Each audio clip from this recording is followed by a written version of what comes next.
When it comes to problem solving in an organic garden, we're almost always looking at methods of prevention rather than cure once something's gone wrong. And this is where mulching is so important. Once you have clean ground, in spring particularly, perhaps around a border where you've planted perennials and shrubs, help to keep it clean by mulching the surface with a good 1.5 to 2 inch thick layer of chipped bark.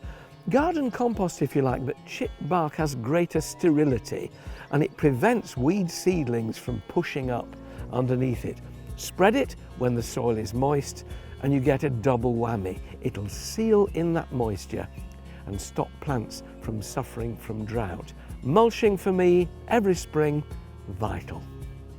If you talk to organic gardeners about pests, they will almost always gnash their teeth at the prospect of slugs and snails, especially on hostas. 5-star hotels for slugs they are, but the thing to do is to try and protect those hosta shoots when they're just pushing up through the soil.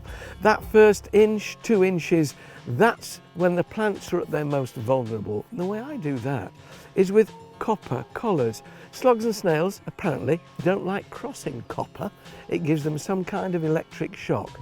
If you've got hostas coming out the ground, very quickly whip one of these collars round, sit it on the ground, the plant will grow up through it and hopefully you will have protected it from slug and snail damage when it's at its most vulnerable.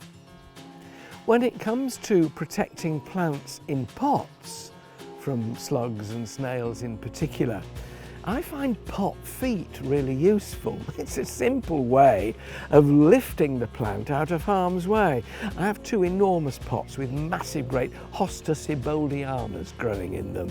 And if the weather's dry at the beginning of the year, that's a help because slugs and snails don't like dry weather. But by raising the pots off the ground just about 1 inch on pot feet and making sure that those leaves when they spread sideways don't touch a box hedge or a bit of yew or another plant and allow the slugs and snails on, keep them isolated on these pot feet, you'll find they're remarkably effective at avoiding the predations of slugs and snails.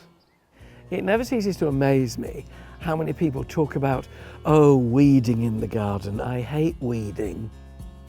I do very little. And the reason I do very little is for a very simple reason.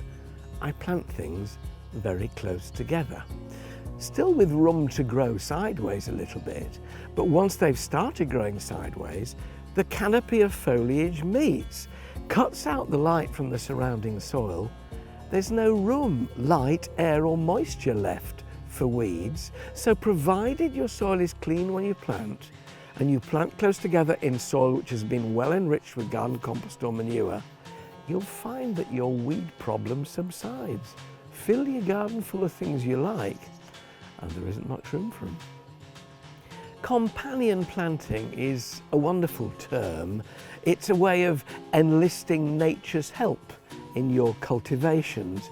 It's putting plants together which exist for mutual benefit, symbiosis, that word we learnt at school. And by planting one plant alongside another, you can often help it to grow better and survive pest and disease attack. Those little tiny-leaved, fuzzy-leaved French marigolds, if you plant them in the same soil as your tomato plants are growing, they can help repel whitefly, but it's important that the 2 sets of roots are in the same earth. I grow chives next to little rows of carrots in a planting tub, and the smell of the chives, the onion scent, helps deflect the attentions of the carrot fly, which would otherwise home in on the roots of the carrots and their particular aroma. So search around and you'll find some plants that really do help others in that battle for survival throughout the year.